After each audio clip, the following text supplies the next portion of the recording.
Au lendemain de l'indépendance, avec l'accession des autres pays à l'indépendance qui n'ont pas voté non au référendum du 28 septembre, auquel la France a octroyé l'indépendance en 1960 par programmation.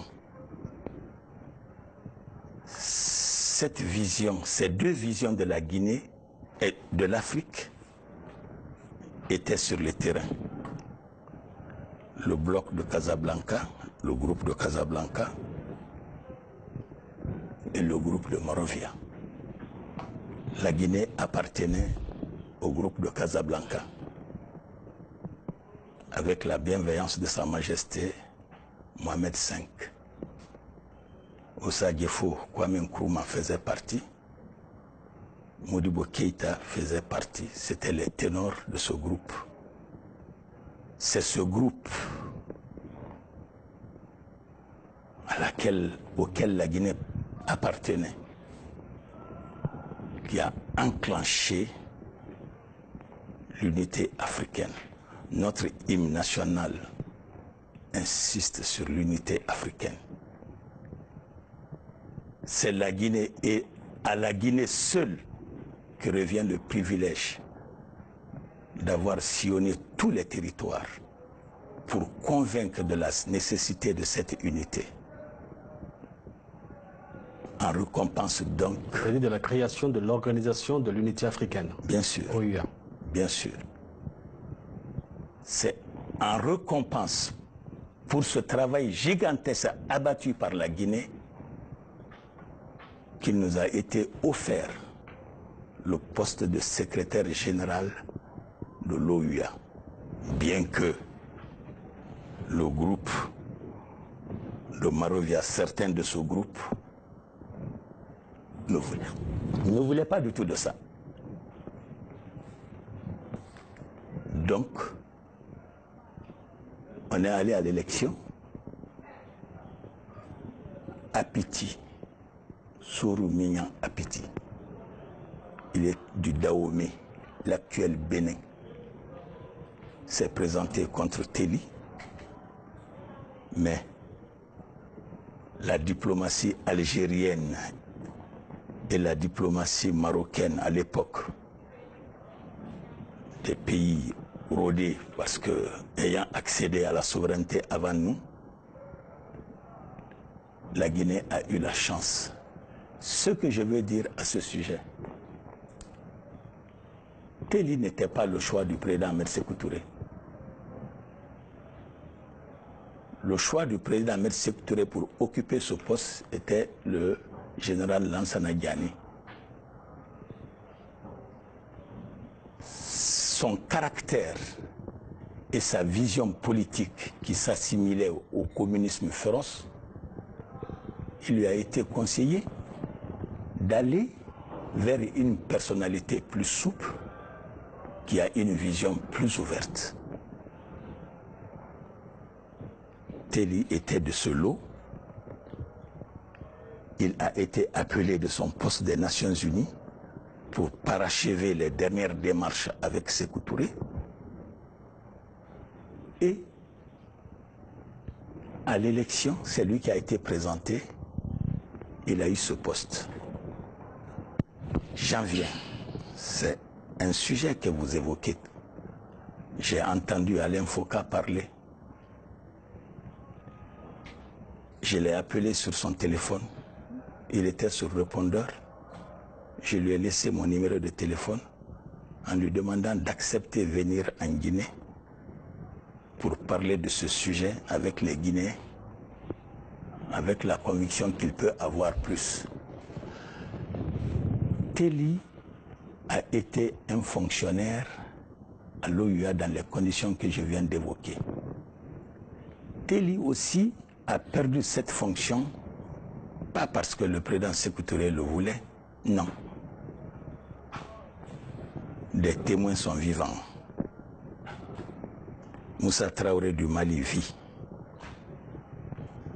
Je vous conseillerais d'avoir de l'audace pour aller vers les gens, parce que vous avez ouvert quelque chose qui peut servir à toute l'Afrique. votre émission est des plus prestigieuses. Je l'ai regardée en fond avant d'accepter vous parler. Allez, Yakubu Gowon vit. Ils vous diront.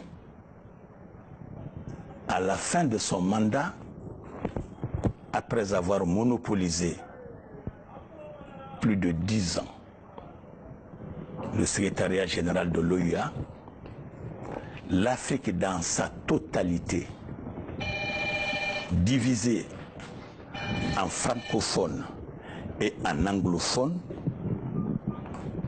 ont exigé le renouvellement du secrétariat général de l'OUA. À sa tête, les francophones qui ne voulaient pas perdre le secrétariat général ont misé sur Amadou Ahidjo pour faire cette médiation et ont même proposé un fonctionnaire camerounais, Nzo Ekangaki.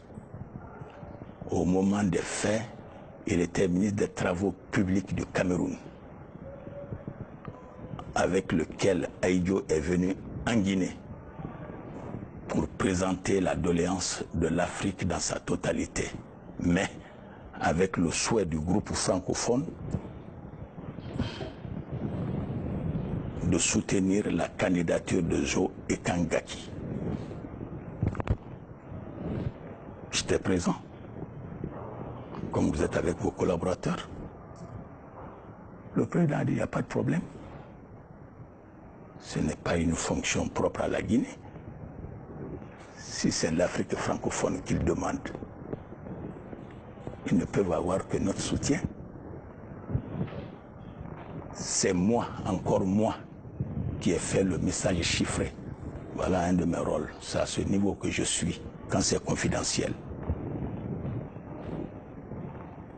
On l'a adressé à l'ambassadeur de Guinée, à Addis Abeba, pas au secrétaire général, avec remise au secrétaire général de l'OUA pour l'inviter en consultation. Il est venu. Le président lui a fait le compte-rendu de ce dont l'Afrique francophone souhaite. J'étais présent. Le frère Telly a dit, de toutes les façons, c'est mon droit de me présenter à ma propre succession. C'est vrai, le candidat sortant, si ton mandat ce n'est pas hiérarchisé, c'est ton droit de te présenter à ta propre succession. Et le président a répondu, tout à fait vrai, mais il serait souhaitable que votre candidature soit soutenue par un pays, même si ce n'est pas la Guinée. C'est sur ça que cet entretien s'est achevé. Il est retourné et on a eu les élections à Rabat. Il est sorti avec Nzo Ekangaki. Il n'a eu que sa voix plus 2 voix. Nzo Ekangaki a été élu secrétaire général, qui lui aussi a perdu sa fonction dans une affaire de commerce illicite avec une société londonienne et rhodésienne. La Rhodésie, l'actuelle Zimbabwe, étant en ce moment en lutte et que toute l'Afrique soutenait. Il a été enlevé, remplacé par William Eteki Mboumoua. Il vit. Venez tout ce que je viens de dire. C'est pour ça que je dis, votre émission ne peut pas s'enfermer sur les limites seules de ce pays concernant la Guinée. Revenons aux événements qui sont déroulés en Guinée. Oui. Donc, qui concernaient l'ancien secrétaire général de l'OUA. Oui. Qu'est-ce qui s'est passé en 1976? Il a été arrêté pour faire de complot. C'est évident. Je vais vous dire une vérité. Telly a participé au complot de 69. Je n'ai pas dit son nom. C'était son complot. J'ai dit un complot dans un complot. C'est évident. Telly a participé il était au courant de l'agression du 22 novembre 1970. Sont intervenus pour lui, vivant, Moussa Traoré, vivant au moment des faits, Yakubu Gowon, président en exercice de l'OUA. Il serait humiliant pour l'Afrique de voir un secrétaire général, son secrétaire général, arrêté pour faire du complot. Sont intervenus Gafar El-Nimeri, président du Soudan, Siad Barré, président de Somalie, et Dr Alfred Kenom, directeur de l'OMS pour l'Afrique avec siège à Brazzaville, qui est un promotionnaire à Téli et un ami personnel au président. La Guinée n'a jamais fait état de ces complots. Le cas de 76, Téli a été dénoncé par sa propre famille, c'est évident. Son fils Kernon était assis à la dénonciation par sa maman, l'épouse de Téli. Téli a été dénoncé par un certain Amadou Diallo qui a écrit un livre, La mort de Téli. Ce Amadou Diallo était un agent double de la DGSE française. Il était étudiant à Orléans quand il a été recruté. Il est rentré en Guinée par l'Algérie et il est venu jusqu'à nos bureaux sur recommandation. J'étais le nom des recommandés, mais je pourrais vous les donner confidentiellement. Vous pouvez les contacter. Il y a un qui vit actuellement en Guinée.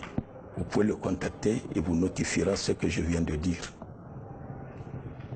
Quand il est arrivé, sa première audience, c'est moi qui le lui ai donné pour rencontrer le président. L'entretien a été tellement intéressant entre les deux que je n'ai plus eu à le gérer. Je l'ai vu fonctionnaire au niveau de la Sogifab. Les anciens directeurs de Sogifab sont là, hein, ses premières victimes. Pour les anciens, tout le monde a vu ces directeurs d'entreprise balayer les rues de Conakry ici pour finalement dénoncer Téli. Et lui-même, la Guinée était structurée. On vivait en bloc socialiste, bloc occidental. Les petits pays que nous sommes, on était accrochés à des pays plus forts que nous. Amadou a été déniché par les services palestiniens. La Guinée a été informée. Il a été arrêté par surprise. On a trouvé avec lui un stylo, même un pistolet,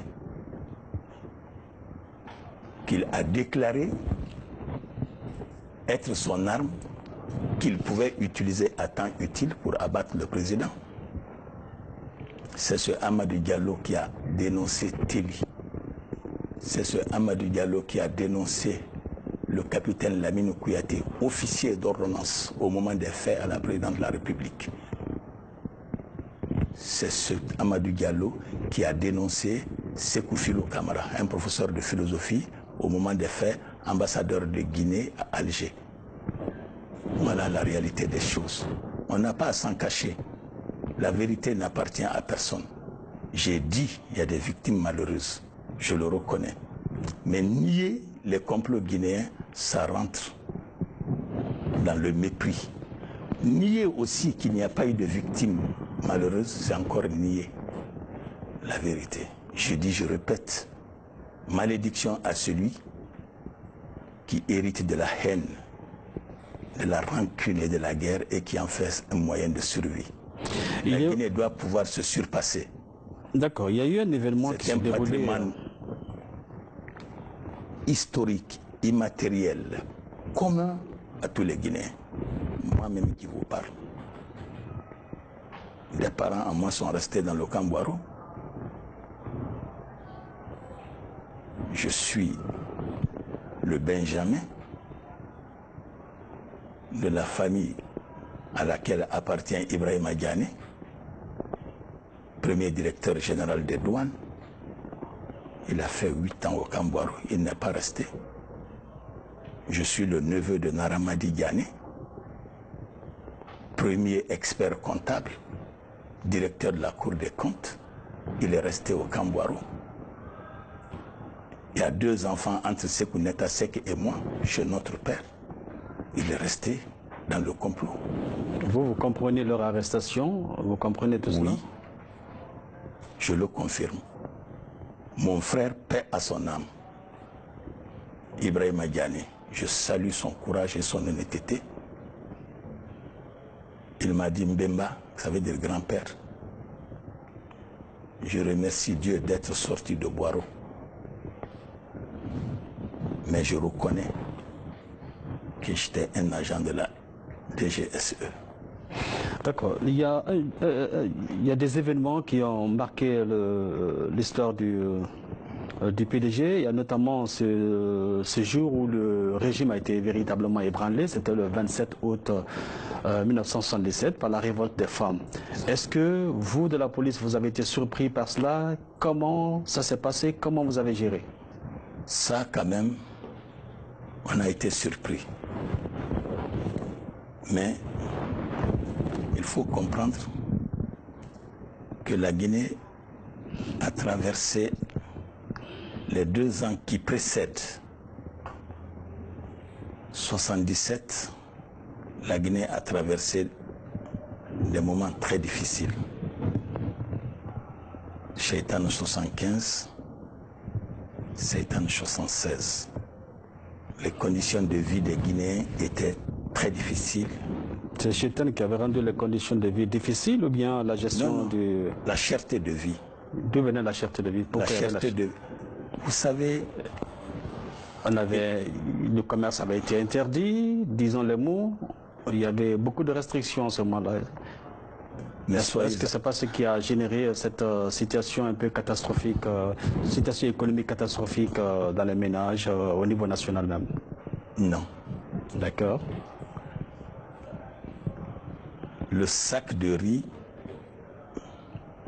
sous la Première République n'a jamais excédé 900 cili.